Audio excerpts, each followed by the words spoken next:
Hello everyone, कैसे हैं आप सब। उम्मीद करता हूं आप सब बहुत अच्छे होंगे। स्वागत है आप सबका एक बार फिर से हमारे official YouTube channel radian learning पे। मेरा नाम है समरेश श्रीवास्तव और मैं हूं आपका जीएस एजुकेटर। रोज एक से एक बढ़िया लेक्चर्स मैं आपके लिए लेके आता हूं और आज का जो हमारा टॉपिक होने वाला है आपने थंबनेल में देख ही लिया होगा। आज हम करेंगे इंपॉर्टेंट सुपरलेटिव्स। अब ये सुपरलेटिव्स क्या होते हैं, तो जैसा कि आप यहां पे पढ़ पा रहे हैं, longest, highest, tallest, smallest, India के अंदर सबसे लंबा रेलवे प्लेटफॉर्म कहां पे है, सबसे ऊंचे वाटरफॉल कहां पे है ना, और सबसे ऊंची टनल कहां पे बनी हुई है, सबसे लार्जेस्ट स्टैचू कौन सा है। तो इस टाइप के क्वेश्चंस जो होते हैं जीके में, स्टैटिक जीके के पार्ट में आपसे किसी ना किसी एग्जाम में बन जाते हैं। तो जो बच्चे पहली बार जुड़ रहे हैं उन सबको मैं वेलकम करता हूं। ये हमारा अभिनंदन बैच चल रहा है जिसमें आप ये क्लास देख रहे हो, ठीक है। हमारा टारगेट है 79 दिनों में आपको पूरा सिलेबस करवा देना और हम टारगेट कर रहे हैं सीजीएल 2023 को, ठीक है ना। और इस एग्जाम के थ्रू आप और अन्य एग्जाम्स भी टारगेट कर सकते हो इसी कोर्स के थ्रू, चाहे सीजीएल का एग्जाम हो या एसएससी का, सीएचएसएल, एमटीएस, सीपीओ, ठीक है, रेलवे का कोई एग्जाम हो, DSSB का हो, या फिर कोई भी वनडे एग्जाम्स हो, एफकेट, सीडीएस, सीपीएफ। तो कॉमन कोर्स है ये, आप सब इसका फायदा उठा सकते हो।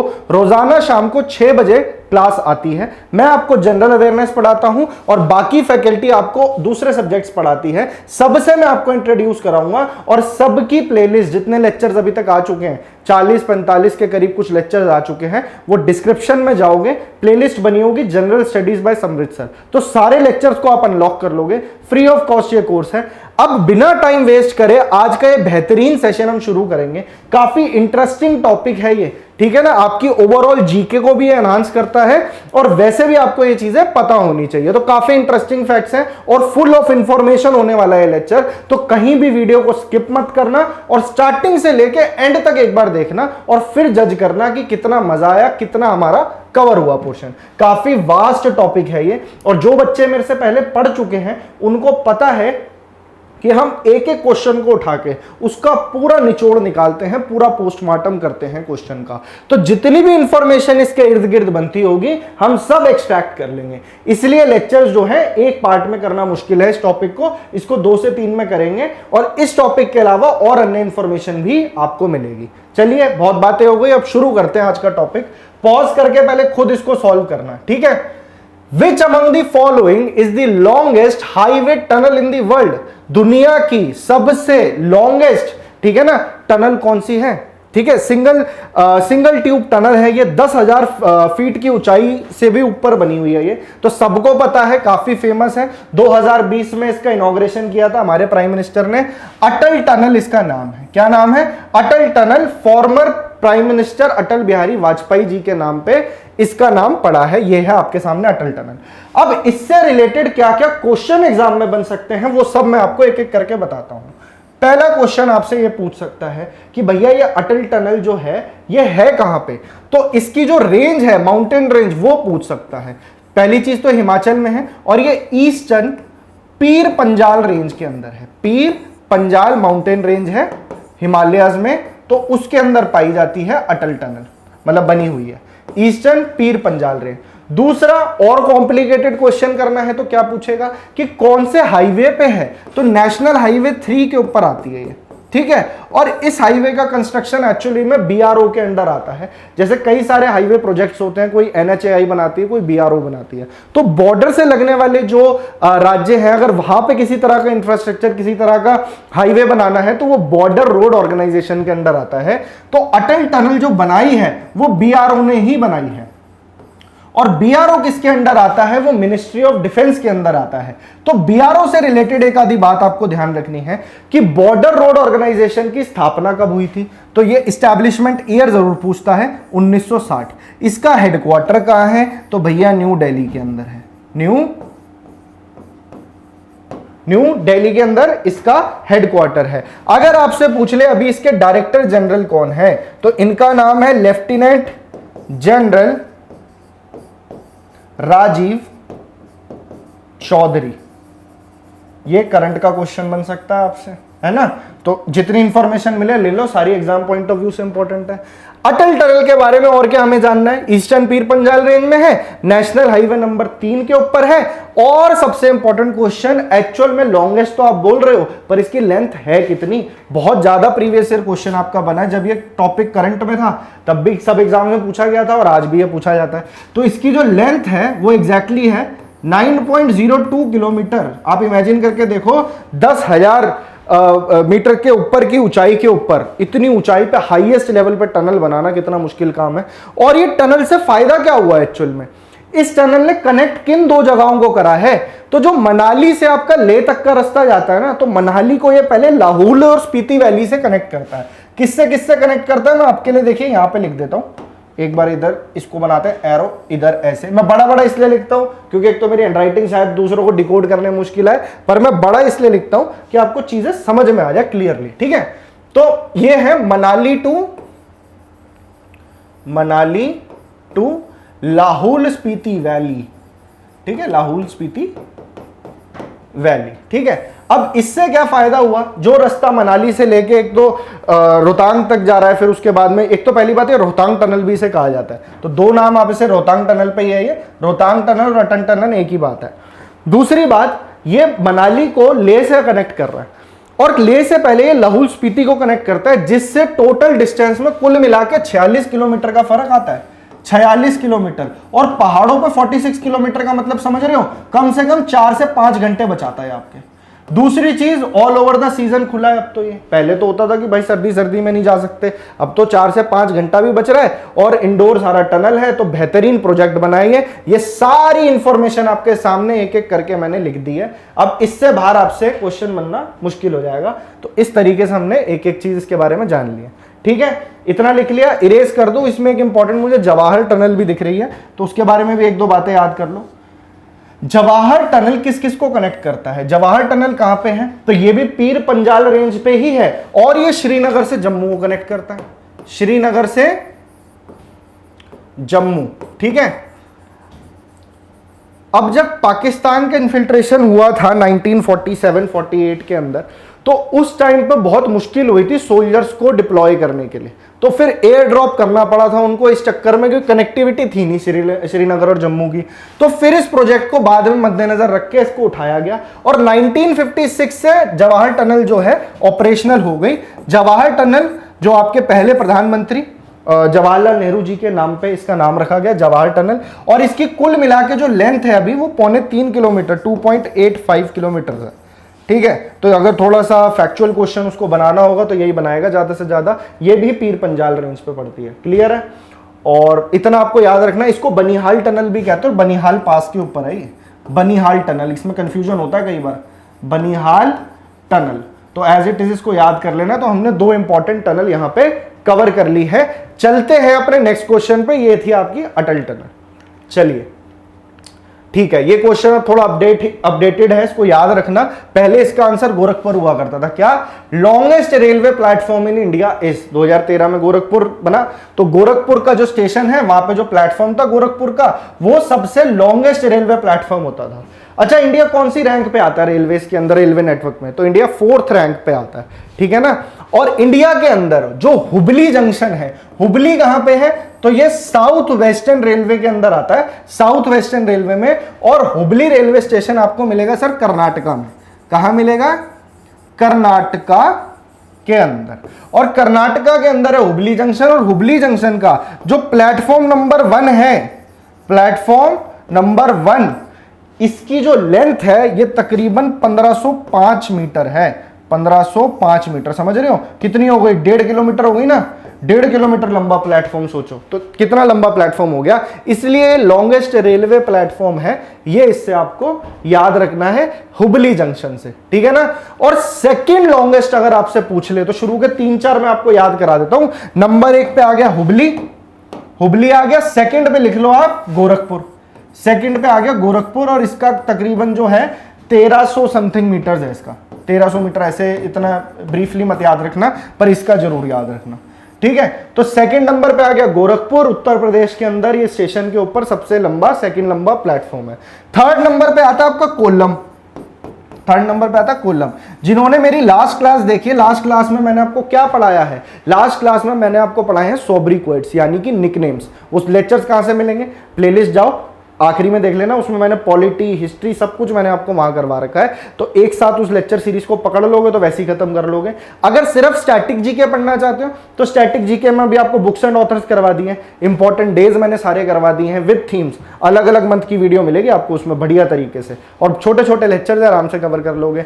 अवार्ड्स मैंने इंपॉर्टेंट करा दिए, और अभी हाल ही में मैंने निकनेम्स कराए हैं, उससे पहले इंटरनेशनल ऑर्गेनाइजेशन करा दिए थे। तो निकनेम्स के अंदर मैंने आपको बताया था कोल्लम जो कि केरला में है, ये cashew capital of the world कहा जाता है, तो वहां से मैंने आपको रिलेट करवाया। तो तीसरे नंबर पे जो कोल्लम स्टेशन का रेलवे प्लेटफॉर्म है वो नंबर तीसरे पे है, और फोर्थ पे, पहले इसको नंबर 1 पे था ये, अभी फोर्थ पे है, इसका नाम है खड़गपुर। खड़गपुर कहां पे है? वेस्ट बंगाल में। इस स्टेशन का प्लेटफॉर्म सबसे लंबा हुआ करता था। ठीक है, चलिए आगे चलते हैं नेक्स्ट क्वेश्चन की तरफ। Which one of the following is India's largest butterfly? देखिए कितनी सुंदर बटरफ्लाई है ना, और इसको देखें तो हम इसके बारे में कुछ इंपॉर्टेंट इंफॉर्मेशन निकालते हैं। अब आप कहोगे अरे तो बड़ा अजीब सा क्वेश्चन है, इतना मतलब इतना कौन याद रखेगा? तो मैं आपको इस बात की एश्योरिटी दे सकता हूं कि जो वनडे एग्जाम्स आजकल हैं उसमें स्टैटिक जीके का पोर्शन बहुत ज्यादा है, और static GK is all about random data. ठीक है ना, अब वो रैंडम डाटा को भी छान छान के मैं आपके लिए लाया हूं जो एग्जाम पॉइंट ऑफ व्यू से इंपॉर्टेंट है। ये मेरे बनाए हुए क्वेश्चन नहीं है, आईबी का ACIO का क्वेश्चन है, ये प्रीवियस ईयर है ना, तो ये इंपॉर्टेंट हो जाता है, इसलिए आपको याद रखना है। बटरफ्लाई भी मैंने आपके लिए लगा दिया। इंडिया की सबसे बड़ी बटरफ्लाई की बात कर रहा है, तो इसका नाम है भैया golden bird wing. Golden bird wing. अब गोल्डन बर्ड विंग कहां पे पाई जाती है? तो पिथौरागढ़ एक डिस्ट्रिक्ट है उत्तराखंड में, यहां लिख देता हूं मैं, Pithoragarh district in Uttarakhand. 88 years के बाद किसी ने पुरानी वाली बटरफ्लाई की जगह लिया, 88 साल के बाद इसको डिस्कवर किया गया, फिर देखा इसका विंग स्पैन देखा, 194 mm का इसका विंग स्पैन है। तो आप लगा सकते हो, देखने में ये छोटी सी लग रही होगी, अंदाजा नहीं लगेगा। अगर किसी के हाथ पे देखो तो तकरीबन इतनी बड़ी बटरफ्लाई है ये, तो काफी इंटरेस्टिंग फैक्ट है। एज इट इज इसको याद रखना है, गोल्डन बर्ड विंग। अब जो इससे ऊपर वाली आपको दिख रही है ना, क्वीन अलेक्जेंड्रास बर्ड विंग, तो ये बर्ड विंग वाली सारी जो कैटेगरी है दैट इज ऑफ बटरफ्लाई। और क्वीन अलेक्जेंड्रास बर्ड विंग दुनिया की सबसे बड़ी बटरफ्लाई है, वर्ल्ड की पपुआ न्यू गिनी के अंदर ये पाई जाती है, वर्ल्ड की सबसे बड़ी बटरफ्लाई। फिर आती है जायंट स्वॉलो टेल, ये कहां की है? तो ये नॉर्थ अमेरिका की सबसे बड़ी बटरफ्लाई है, नॉर्थ अमेरिका। इतना डीप तो नहीं जाएगा खैर एग्जामिनर, बट आप इतना जरूर याद रखना, ये क्वेश्चन इंपॉर्टेंट है, प्रीवियस ईयर है इसलिए इंपॉर्टेंट बनता है। और प्रीवियस ईयर हमारे लिए सब कुछ बाइबल का मतलब उसका काम करते हैं एक तरह से आपका, कि इसमें से बिल्कुल आ सकता है question. Next, which of the following is India's highest civilian award? अब जिन्होंने मेरा अवार्ड्स वाला लेक्चर देखा है, अवार्ड्स में तो किसी तरह का कंफ्यूजन आएगा ही नहीं, क्योंकि जब मैंने वो आपको लेक्चर पढ़ाया था, ये क्वेश्चन कराया था, साथ ही उस अवार्ड की हिस्ट्री जानी, किस किस को मिला है वो जाना। तो इंडिया का हाईएस्ट सिविलियन अवार्ड कौन सा होता है भैया? तो ये तो सबको पता होगा, भारत रत्न।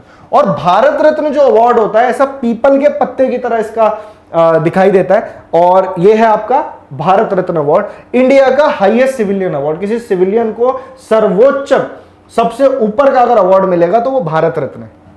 अब इसके बारे में एक दो इंफॉर्मेशन। भारत रत्न की शुरुआत 1954 में हुई थी, 1954 से अवार्ड दिया जाने लगा। सबसे पहली बार ये अवार्ड 3 लोगों को मिला।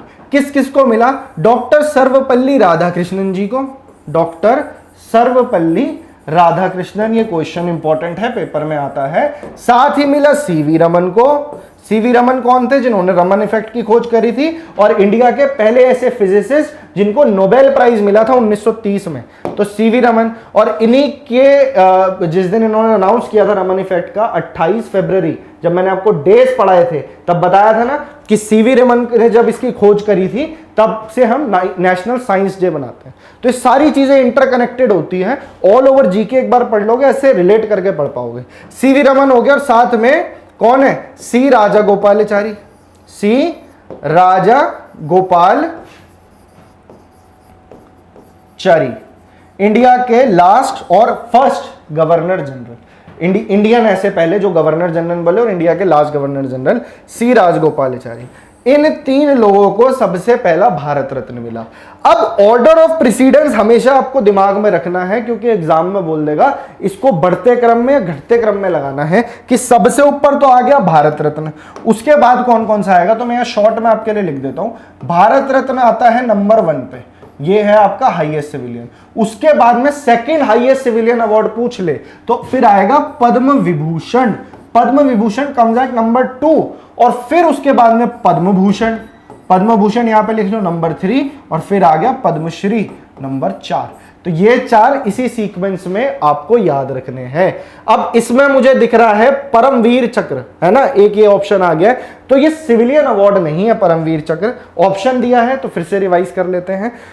परमवीर चक्र, कीर्ति चक्र, अशोक चक्र, ये सारे के सारे गैलेंट्री अवार्ड है और मिलिट्री पर्सनल्स को ही मिलते हैं। तो आई होप इतना आपने देख लिया होगा। इसको मैं रब कर देता हूं। चाहो तो मेरी क्लास के साथ साथ भी नोट्स बना सकते हो, नहीं तो लेक्चर को 2 बार देख लेना, वैसे भी याद हो जाएगा। और फिक्र मत करो, आगे जाके टेलीग्राम पे हर लेक्चर का अपना पीडीएफ प्रोवाइड कर दूंगा। बाकी मेरा मानना है कि आप साथ साथ देखोगे तो चीजें थोड़ी नोट कर सकते हो। हैंडराइटिंग समझ में आए, सारी चीजें समझ में आए तो स्क्रीनशॉट ले लेना, ठीक है। चले आगे। अभी मैंने बताया आपको हाईएस्ट सिविलियन। अब गैलेंट्री अवार्ड्स में आपके लिए ना यहां पे लिख रहा हूं, ये इंपॉर्टेंट है, क्वेश्चन यहां से बन जाता है। तो जहां हमें मौका मिलेगा हम क्या करते हैं, revision. Gallantry awards military personnels को मिलता है, तो इसको हम एक बढ़िया सीक्वेंस में लिखते हैं। तो इसको हम ऐसे एरो यूं बना के लिखेंगे जैसे मैथ्स में आप नंबर डिनोट करते हो। तो सबसे पहले हम लिखते हैं इसके अंदर परमवीर चक्र। परमवीर चक्र, मैंने अवार्ड्स वाले सेक्शन में क्वेश्चन पूछा था, सेशन में किस बताया भी था, सबसे पहला परमवीर चक्र किसको मिला था। तो ये जवाब, ये क्वेश्चन मैं अब आपसे पूछ रहा हूं, इसका जवाब मुझे कमेंट सेक्शन में चाहिए। परमवीर चक्र हाईएस्ट गैलेंट्री अवार्ड। परमवीर चक्र के बाद ऑर्डर ऑफ प्रेसिडेंस बता रहा हूं, इससे नीचे क्या आता है, इससे नीचे आता है भैया अशोक चक्र। अशोक चक्र, अभी इसमें मैं आपको बता दूंगा क्या क्या कैटेगरीज है वॉर टाइम और पीस टाइम की, ठीक है। अशोक चक्र हो गया, उसके बाद में परमवीर के बाद में उसके बाद में आएगा आपका वीर चक्र, महावीर चक्र, ठीक है। महावीर, परमवीर, महावीर चक्र, अशोक चक्र, उसके बाद में आ गया आपका कीर्ति चक्र। यहां लिख रहा हूं आपके लिए कीर्ति चक्र। इस टाइप के क्वेश्चन एफकैट में बहुत पूछे जाते हैं, मिलिट्री से रिलेटेड, रैंक से रिलेटेड, एसएससी भी पूछ सकता है। परमवीर चक्र, महावीर चक्र, इधर लिखिए वीर चक्र, वीर चक्र, और सबसे आखिरी में आता है शौर्य चक्र, ठीक है जी, शौर्य चक्र। इसमें highest gallantry award is Paramvir Chakra. Captain Vikram Batra को मिला, मनोज पांडे को मिला, और 21 मात्र सिर्फ 21 लोगों को मिला है आज तक। योगेंद्र सिंह यादव, कारगिल के जो वॉर हीरो थे, ठीक है। अब चलिए इसको लिखते हैं 1 2 3 4 5 6 अवार्ड्स हैं। अब इसमें से जो वीर वाले हैं ना, परमवीर, महावीर और वीर, ये तीनों अवार्ड्स जो हैं यहां से लिख रहे हो, देखो इन्हें मैं अंडरलाइन कर रहा हूं, परमवीर, महावीर और वीर, ये तीनों अवार्ड दिए जाते हैं कब, ये दिए जाते हैं वॉर टाइम सिचुएशन में, वॉर टाइम में, ठीक है। और दूसरे में आपके लिए मार्क कर देता हूं, बचे अशोक चक्र, कीर्ति चक्र और शौर्य चक्र, ये तीनों दिए जाते हैं peace time situation, peace time में। तो ये पूछा जा सकता है सबसे सर्वोच्च पीस टाइम अवार्ड कौन सा है गैलेंट्री के अंदर, तो आपका आंसर हो जाएगा अशोक चक्र। सबसे ऊंचा वॉर टाइम गैलेंट्री अवार्ड कौन सा है, या हाईएस्ट गैलेंट्री अवार्ड कौन सा है, तो दैट इज परमवीर चक्र। तो इस तरीके से क्वेश्चन पूछेगा, ऑर्डर ऑफ प्रेसिडेंस यही रहेगा, ठीक है। तो ये आपको याद करना है। इस क्वेश्चन पे हमने अच्छा खासा टाइम दिया है, इसीलिए देना जरूरी है क्योंकि क्वेश्चन बन जाता है। लेक्चर अच्छा लग रहा है, आई होप आपको अच्छा लग रहा होगा। कोई भी डाउट हो, किसी तरह की परेशानी हो, हर क्लास में बोलता हूं आप लोग नहीं करते कमेंट कीजिए, बताइए कैसा लग रहा है लेक्चर। और बस इतना सा काम कर देना, लेक्चर अगर अच्छा लगता है इसे ज्यादा से ज्यादा लोगों तक आपने पहुंचाना है, ठीक है। इसे शेयर कीजिए, हर बच्चे का फायदा होना चाहिए, क्योंकि हम भी आपके लिए बहुत एफर्ट डाल रहे हैं, फ्री ऑफ कॉस्ट ये कोर्स चला रहे हैं, तो आप बिल्कुल इसको शेयर कर सकते हैं। लेक्चर के एंड तक रहना, बढ़िया इंफॉर्मेशन और दूंगा, साथ ही आपके लिए बहुत बेहतरीन अनाउंसमेंट है। Which of the following is the highest waterfall in India? अब इसके अंदर कंफ्यूजन बहुत ज्यादा होता है बच्चों को, तो आज के बाद कंफ्यूजन नहीं आएगा। जो वाटरफॉल से रिलेटेड क्वेश्चन है, कुंचिकल फॉल है, जोग वाटरफॉल है, दूध सागर वाटरफॉल है, ठीक है, और इस टाइप के जो क्वेश्चंस हैं आपसे पेपर में, धुआंधार वाटरफॉल, तो आगे जाके जब मैं आपको रिवर्स, डैम ये सब कराऊंगा, बीच में वाटरफॉल्स भी बता दूंगा।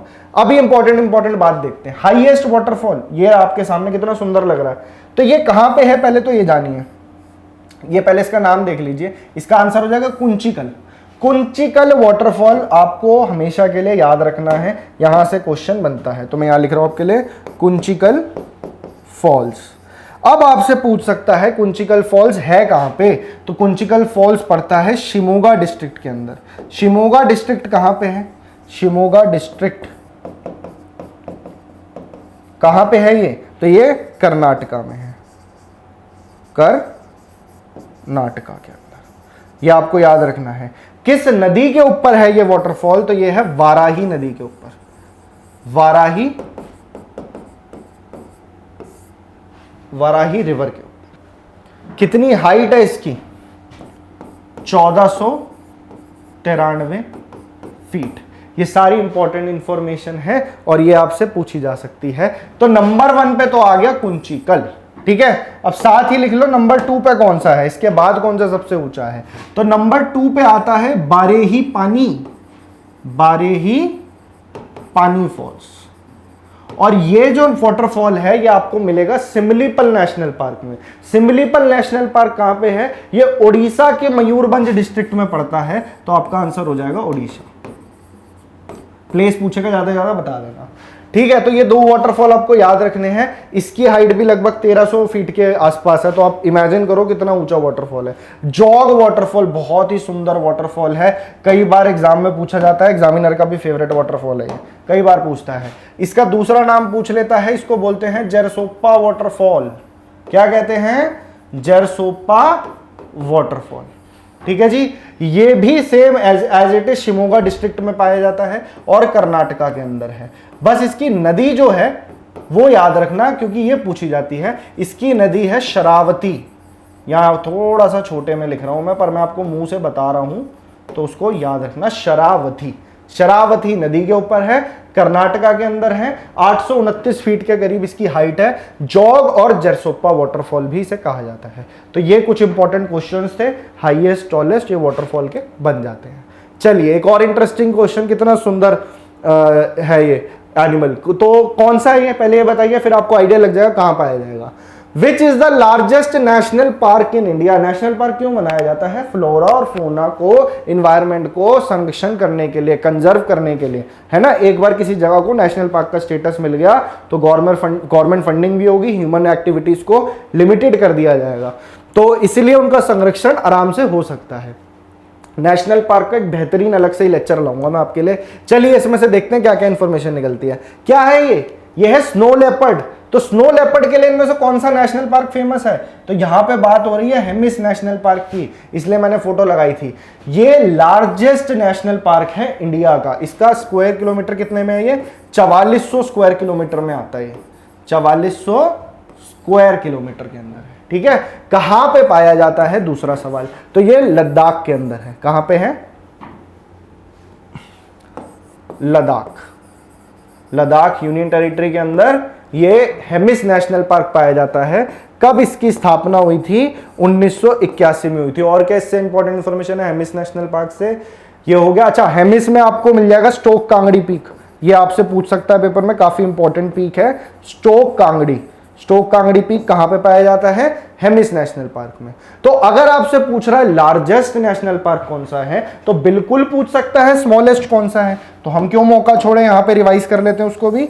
यहां लिखिए स्मॉलेस्ट नेशनल पार्क कौन सा है, तो स्मॉलेस्ट आपके आगे मैं लिख देता हूं, ये है south button national park, south button. अब जितने बटन वाले हैं ना, north button, middle button, south button, ये जितने बटन लगे हुए हैं, ये नेशनल पार्क सारे आपको अंडमान एंड निकोबार में मिलेंगे, अंडमान एंड निकोबार आइलैंड्स, ठीक है जी, इस यूनियन टेरिटरी के अंदर है।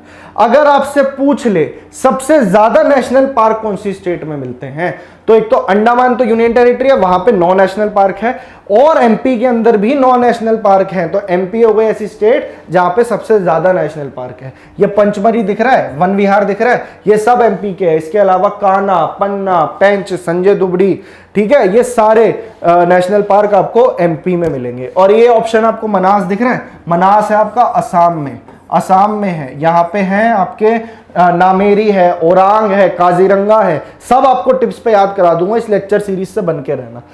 तो मनास में हो गया आपका असम, नामेरी, ओरांग, काजीरंगा, डिब्रू साइखोवा, ये सारे नेशनल पार्क आपको असम में मिलेंगे। हमारे क्वेश्चन का आंसर हो गया हेमिस। अभी इसे मैं रेस कर रहा हूं क्योंकि एक क्वेश्चन और इससे इंपॉर्टेंट है, आपसे कई बार पूछता है ओल्डेस्ट नेशनल पार्क कौन सा है, सबसे पुराना। तो भैया ओल्डेस्ट है जिम कॉर्बेट, सबसे फेमस, सबने नाम सुना होगा इसका, कई बच्चे गए भी होंगे। जिम कॉर्बेट नेशनल पार्क जो उत्तराखंड में पाया जाता है, इसकी स्थापना 1936 में हुई थी और इसका पहले नाम हेली नेशनल पार्क था, हेली नेशनल पार्क। ठीक है, इसका नाम जिम कॉर्बेट पड़ा एक शिकारी के नाम पे, क्योंकि यहाँ पे बहुत ज्यादा आदमखोर शेर हो गए थे, ऐसा उसका क्लेम करना था, तो कई सारे शेर उसने मार दिए थे। ठीक है, तो ये सारी चीजें आपको याद रखनी है। ओल्डेस्ट हमने कर लिया और हमने मैक्सिमम वाला देख लिया एमपी। अच्छा, एक आपसे पूछ सकता है येलोस्टोन नेशनल पार्क के बारे में। अब आपसे पूछेगा दुनिया का सबसे पहला नेशनल पार्क कौन सा था, तो एक्स्ट्रा इंफॉर्मेशन है, ले लो। 1872 में अमेरिका में बना Yellowstone national park, Yellowstone national park. ठीक है, चले आगे, चलते नेक्स्ट क्वेश्चन पे। Which is the largest river island in the world. तो ये बहुत ही सुंदर आइलैंड आपके सामने है, तो इसका आंसर ज्यादातर बच्चों को पता होगा, बहुत फेमस हो चुका है। इसका नाम है माजुली आइलैंड, और इरोजनल एक्टिविटीज, ह्यूमन एक्टिविटीज की वजह से बहुत ज्यादा डिफिकल्टी में ये आइलैंड है, इसका जो है श्रिंक होता जा रहा है दिन पे दिन। और मजूली आइलैंड एक्चुअल में सेडिमेंटेशन से बना था और बहुत पुराना नहीं है। 400-500 साल पहले क्या हुआ था, खूब बाढ़ आती थी, बाढ़ आने की वजह से सेडिमेंट इकट्ठा हो के ये इतना बड़ा आइलैंड बन गया। और आज से 300 से 400 साल पहले तो इसका जो एरिया था वो 1300 स्क्वायर फीट के करीब था, 1300 स्क्वायर किलोमीटर में फैला हुआ था, और आज की डेट में लिमिट होकर 352 स्क्वायर किलोमीटर में रह गया है। तो आप इमेजिन कर सकते हो कि कितना जरूरी हो गया है मजूली आइलैंड को बचाना। अब मजूली आइलैंड जो है ना, ट्राइबल एरिया है, यहाँ पे अलग अलग ट्राइब्स पाई जाती हैं, तो ये ट्राइब्स आपसे एग्जाम में पूछ सकता है। यहाँ पे आपको एक मिसिंग ट्राइब मिलेगी, मिसिंग MISING है, मिसिंग वाला मिसिंग नहीं है, ये मिसिंग वाला मिसिंग है। ठीक है, तो मिसिंग कौन सी टाइप मिसिंग है, मिसिंग ट्राइब कहाँ पाई जाएगी, कहाँ ढूंढेंगे उसको, तो वो आपकी असम से रिलेटेड है, क्योंकि आइलैंड असम में है। मिसिंग हो गई सोनोवाल ट्राइब, एक सोनोवाल ट्राइब यहां से पूछ लेता है, एक बड़ी फेमस अहोम ट्राइब, अहोम तगड़े फाइटर्स होते हैं, Sonowal tribe, Ahom tribe, Deori tribe, ऐसी बहुत सारी ट्राइब्स है यहाँ पे। तो ये इंपॉर्टेंट ट्राइब्स मैंने आपके लिए लिख दी। काफी जबरदस्त कल्चरल फेस्टिवल्स यहाँ पे देखने को मिलते हैं। मजूली आइलैंड है कहाँ पे, तो ये पूछा जा सकता है ये कौन सी नदी पे है, तो भैया ब्रह्मपुत्रा नदी के ऊपर है, ब्रह्मपुत्रा रिवर। कहाँ पे है, असम की स्टेट में है। और एक क्वेश्चन और बनता है, कौन सा ऐसा पहला आइलैंड है जिसे भारत सरकार ने एक डिस्ट्रिक्ट घोषित किया था, तो मजूली आइलैंड है। ये जो है भारत सरकार ने इसे 2016 में एक डिस्ट्रिक्ट घोषित किया था। एक रिवर पे बना हुआ आइलैंड है, ज्यादातर आइलैंड आपको सी में मिलते हैं, बट ये रिवर पे बना हुआ है। Largest riverine island of the world, Guinness book of records में इसका नाम है। तो मजूली आइलैंड काफी इंपॉर्टेंट है, क्वेश्चन बन जाता है। The longest river in India is, तो अब रिवर से ड्रेनेज वाला क्वेश्चन, जो क्वेश्चन होंगे आगे मैं आपके लिए लेके आऊंगा, तो उसकी फिक्र मत करना, ड्रेनेज भी बहुत अच्छे से पढ़ेंगे। पर यहां हमें मौका मिला है तो हम इसको थोड़ा बहुत रिवाइज कर लेते हैं। क्या है ना, अभी पूछ रहा सबसे लंबी रिवर कौन सी इंडिया की। अब अगर आपको लेंथ पता है सब रिवर्स की, तो आप कहोगे यार ये तो ब्रह्मपुत्रा रिवर हुई है ना, इंडिया में तो बहती है ब्रह्मपुत्रा। अब क्या है कि कुल मिला के 3 रिवर सिस्टम जो है वो नॉर्थ इंडिया के अंदर आते हैं, बाकी गोदावरी, नर्मदा, तापी और ये महानदी, कृष्णा, कावेरी, ये सारे जो रिवर्स हैं ये सब साउथ इंडिया के हैं। तो 2 भाग में जब हम पढ़ते हैं रिवर सिस्टम्स को, इन 2 भागों में पढ़ते हैं। तो ये ब्रह्मपुत्रा, गंगा और इंडस, ये तीनों नॉर्थ की रिवर सिस्टम्स हैं। और अगर मैं बात करूं ब्रह्मपुत्रा की, तो इसकी लेंथ जो है ना भैया, ये 2900 किलोमीटर, सोच के देखिए 2900 किलोमीटर कितना लंबा रास्ता ट्रैवल करती है। ये आपका कहां से निकलती है, चेमा युंगदुंग ग्लेशियर से। कहां से निकलती है, चेमा युंगदुंग ग्लेशियर कहां पे है, कैलाश मानसरोवर, तिब्बत मानसरोवर के पास से, तिब्बत से ये नदी निकलती है। फिर इसमें बाद में अनेकों नदियां ऐड होती जाती हैं, इंडिया के पैरेलल चलती रहती है। अरुणाचल प्रदेश पे गॉर्ज बना के यू टर्न मारती है, इंडिया में घुसती है, वेस्ट बंगाल बांग्लादेश से होती होती अपना आराम से सुंदरबन डेल्टा बना के और बे ऑफ बंगाल में, बंगाल की खाड़ी में बह जाती है। तो ये तो कहानी हो गई ब्रह्मपुत्र नदी की। तो आप कहोगे अच्छा इंडस की कितनी है लेंथ, इंडस की देख लेते हैं। तो इंडस की है 2880 के आसपास है। इसकी नेविगेशन अगर हम पकड़े तो सारी नदी को देखें तो 2880। और इसका जो उद्गम है, कहां से उठती है, तो ये भी कैलाश पर्वत के वहां से, ये तिब्बत से, ये भी वहीं से निकल रही है। फिर आगे जाके पंजनाड़ इसमें मिलती है, रावी, ब्यास, सतलुज, है ना। तो फिर वो होते होते पाकिस्तान में बह जाती है। पर इंडिया के अंदर इसका जो एरिया है वो 1100 कुछ किलोमीटर ही है, ठीक है। अब गंगा की जो लेंथ है ना, गंगा की लेंथ एक बार देख लेते हैं। गंगा की टोटल लेंथ है 2525 किलोमीटर। पर इस क्वेश्चन का आंसर है गंगा। अब आप कहोगे कि देखिए 2880 ये है, 2900 ये, तो 2525 है, लॉन्गेस्ट कैसी हुई? भैया उसने इंडिया का पूछा है। इंडिया में सबसे ज्यादा एरिया गंगा का बहता है, इसका राइज भी इंडिया के अंदर है और उसके बाद में ये पूरा ऑलमोस्ट इंडिया कवर करके बंगाल की खाड़ी में फैलती है। ऐसे समझ में नहीं आएगा, एक बार मैप के थ्रू आपको समझाने की कोशिश करते हैं। आई होप आपको क्लियरली दिख रहा होगा।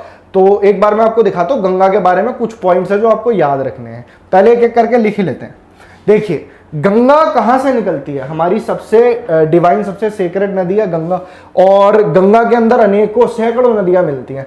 गंगा निकल रही है आपके गौमुख से। गौमुख कहां पे है? उत्तरकाशी डिस्ट्रिक्ट, गंगोत्री ग्लेशियर में। तो गंगोत्री से निकल रही है गंगा, उत्तरकाशी डिस्ट्रिक्ट उत्तराखंड के अंदर से, ठीक है। जब ये वहां से निकलती है तो इसका नाम गंगा नहीं होता, इसका नाम होता है भागीरथी। भागीरथी, ठीक है, भागीरथी नाम है। अब आगे जाके एक नदी है अलकनंदा, जो बद्रीनाथ से निकल रही है। अलकनंदा जब इसको आके यूं मिलती है, टच करती है, क्योंकि वो उसकी ट्रिब्यूटरी है। एक नदी चल रही है अपना मस्त, उसको दूसरी नदी आके मिल रही है, तो उसको हम बोलते हैं ट्रिब्यूटरी। अगर वो नदी चल रही है, उसमें से एक नदी अलग हो गई तो वो हो गई उसकी डिस्ट्रीब्यूटरी, ठीक है। तो इसमें कंफ्यूज मत होना कभी, मेरे को बड़ा अच्छा टॉपिक लगता है, आपको कभी आराम से पढ़ाऊंगा मैं ड्रेनेज इसी लेक्चर सीरीज में। भागीरथी हो गया। तो भागीरथी जब अलकनंदा को मिलती है तो उस पॉइंट को हम कहते हैं देवप्रयाग। अब देवप्रयाग के नाम के आगे, देवप्रयाग के आगे, तो देवप्रयाग पे मिल गई अलकनंदा, देवा प्रयाग। एक्स्ट्रा इंफॉर्मेशन है, ले जाओ, यहां से क्वेश्चन बनता है। देवप्रयाग, और यहां से इसका नाम बदल के हो जाता है गंगा, ठीक है। तो ये है सारा कोर्स गंगा का। और गंगा के साथ साथ यमुना चलती रहती है। देखिए आपको दिखाता हूं, ये रहा मैप। अब इसमें से पकड़िए, तो ऊपर वाली इसको भूल जाओ, इसको मैं काट रहा हूं। ये आपका वो वाला एरिया है सारा जो ब्रह्मपुत्र नदी का है। अगर आपको दिख रहा हो, अगर नहीं दिख रहा हो तो बता देना भाई। ये इंडिया का उत्तराखंड वाला एरिया है, ये वाला, इसको पकड़ो। ये रही गंगा की नदी, ये मैंने रेड मार्क करा है ना, उत्तरकाशी डिस्ट्रिक्ट उत्तराखंड से निकली गंगा, और साथ साथ बह रही है यमुना। यहाँ पे भागीरथी जाके आगे अलकनंदा से मिली, फिर 5 तरह के प्रयाग है, देव प्रयाग है, विष्णु प्रयाग है, ऐसे बनते बनते गंगा आगे चली और गंगा में नदियां ऐड होती गई। इधर यमुना भी अपना साथ साथ पैरेलल चल रही है। यमुना जाके यहाँ पे संगम पे मिलती है इलाहाबाद में, प्रयागराज, इसलिए उसका नाम प्रयाग है, संगम सिटी है। यहाँ पे यमुना मिल रही है, यमुना की अपनी ट्रिब्यूटरीज है, चंबल, सिंध, बेतवा, कैन। ऐसी गंगा आगे चली, गोमती, घाघरा, गंडक, कोसी, और उसके बाद में आगे जाके इसकी एक स्ट्रीम अलग हो गई हुगली की, और फिर ये जाकर के बंगाल की खाड़ी में बांग्लादेश से होती होती मेघना और पद्मा बन के यहाँ पे सुंदरबन डेल्टा बना के बह गई। तो अब ये वाला जो इसका हिस्सा है ना गंगा का, ये कुल मिला के 2525 किलोमीटर है। और इंडिया में देखा जाए तो ऑलमोस्ट सारा हिस्सा यहाँ बहता है, इसलिए ये लॉन्गेस्ट रिवर है इंडिया की। और आपसे ये भी पूछ सकता है ऐसी कौन सी स्टेट है जिसमें गंगा का सबसे ज्यादा हिस्सा बहता है, तो उत्तराखंड में भाई। उठती तो उत्तराखंड से है, पर उत्तराखंड में इसका मात्र 110 किलोमीटर है। उत्तर प्रदेश में 1450 किलोमीटर है, 1450 किलोमीटर, तो ये उत्तर प्रदेश में ही बह रही है। तो आपका आंसर हो जाएगा उत्तर प्रदेश, सबसे ज्यादा बहने वाली। वेस्ट बंगाल में 520 किलोमीटर है, बिहार में 445 किलोमीटर है। तो जो स्टेट सबसे ज्यादा गंगा का एरिया कवर करती है तो उत्तर प्रदेश है। और गंगा के किनारे बसे हुए जितने ज्यादा से ज्यादा शहर आपको उत्तर प्रदेश में ही मिलेंगे, ठीक है जी। तो ये कहानी हो गई, मैंने गंगा की मैंने आपको बता दी, शॉर्ट में बता दी। इसको डिटेल में हम आगे ड्रेनेज सिस्टम में पढ़ेंगे। इसको मैं इरेज कर रहा हूं। तो आंसर हो गया आपका सिंपल सा गंगा। हम कहीं का कहीं चले जाते हैं, पर इंफॉर्मेशन है, सारी एग्जाम में काम आएगी। ये गोदावरी जो नदी है, गोदावरी कहां से निकलती है साथ ही देख लो, गोदावरी निकलती है त्रिंबक घाट से। त्रिंबकेश्वर एक ज्योतिर्लिंग है, कहां पे है? नासिक के अंदर है। नासिक शहर इसी के किनारे बसा हुआ है महाराष्ट्र में। और ये साउथ की, मतलब साउथ की क्या, पेनिनसुलर इंडिया की महाराष्ट्र, ठीक है, पेनिनसुलर इंडिया की गंगा कहते हैं, तो उसे दक्षिण गंगा कह देते हैं, दक्षिण गंगा।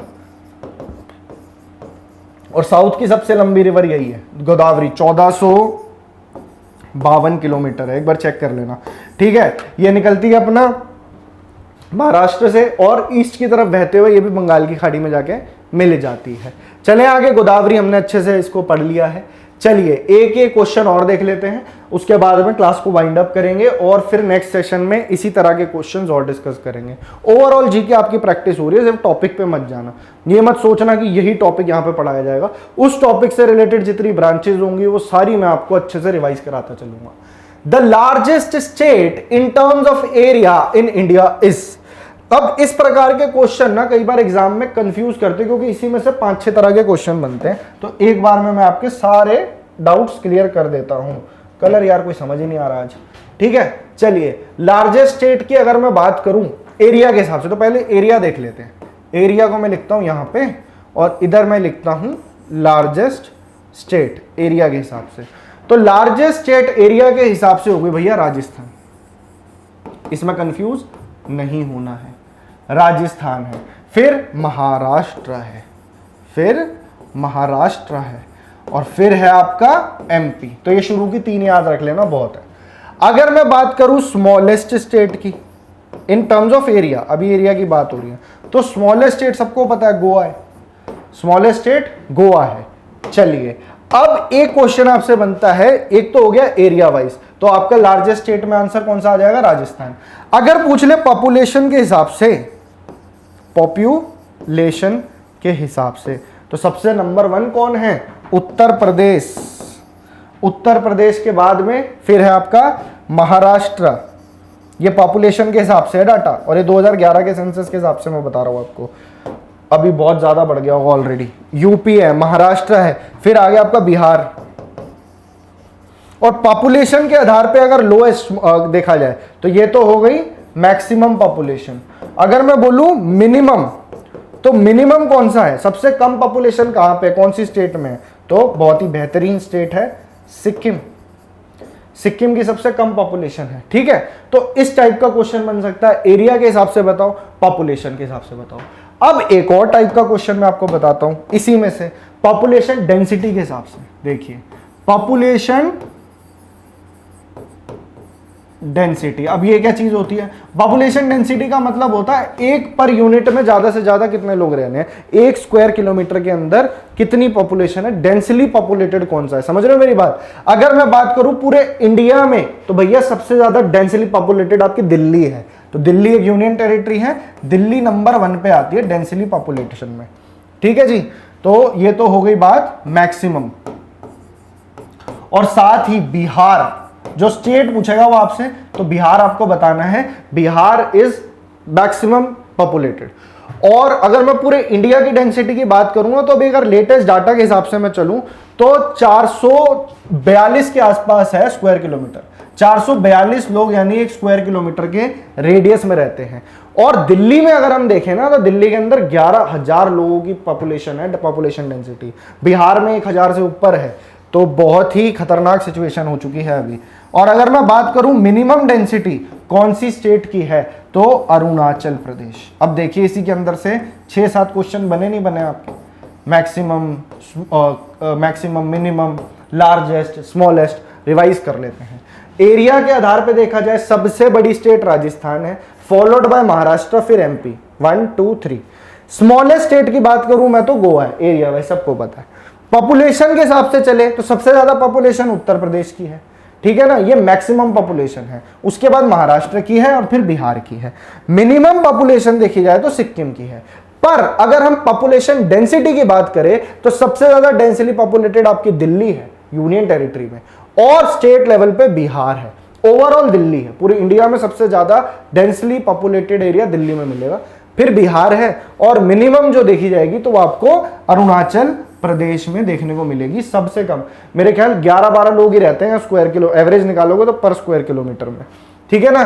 तो ये सारा डाटा था, ये सारी इंफॉर्मेशन थी। उम्मीद करता हूं आपको आज का सेशन पसंद आया होगा। इस तरह के और बेहतरीन सेशन देखने हैं ना, पहले तो सबसे पहले क्या करना है, सबसे पहले तो वीडियो के डिस्क्रिप्शन में जाना है, बता दिया प्लेलिस्ट वहां पे है, तो वह सारे एक्सेस आप कर लोगे।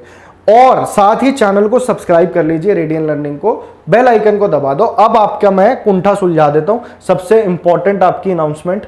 तो ये मैंने आपको बता दिया था, आपको फैकल्टी बता देता हूं मैं एक बार।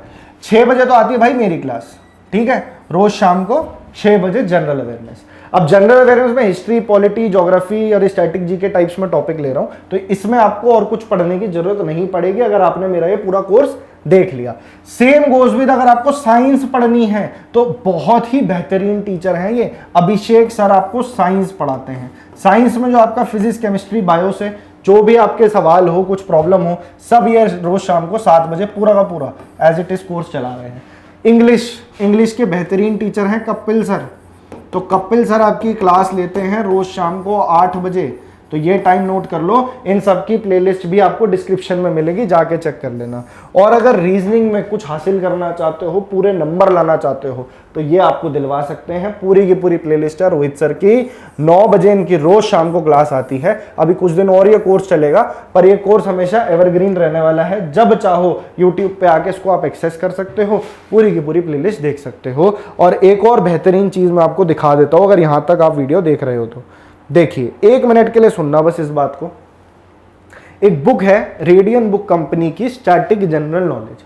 अब स्टैटिक जीके का क्या आप देख रहे हो रोल है आपके एग्जाम में, आपके डायरेक्टली 8 से 10 क्वेश्चन, अगर 25 क्वेश्चन आ रहे हैं तो आपके डायरेक्टली यहां से उठ के आते हैं। और जहां पे क्वेश्चंस के नंबर ऑफ क्वेश्चंस ज्यादा है, 50 क्वेश्चन है, 100 क्वेश्चन है जीके के, तो वहां तो आपको भैया लड़ी मिलेगी इन क्वेश्चंस की। डायरेक्ट फैक्चुअल क्वेश्चन पूछ लेता है, dances, festival, dams, important rivers, important organisation, national international दोनों, important books and authors, important dates.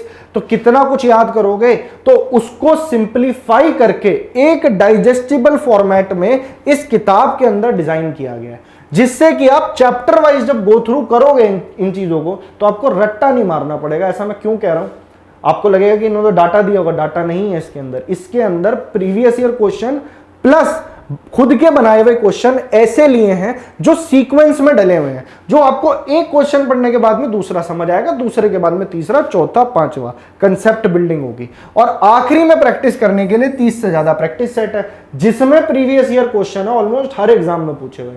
बहुत ही मिनिमल प्राइस है इस किताब का। कहां से मिलेगी, फ्लिपकार्ट पे जाओ, अमेजॉन पे जाओ, ये बुक आपको मिल जाएगी बड़े आराम से। बहुत ही बेहतरीन किताब है, एक बार अपने स्वार्थ के लिए लेके देखो।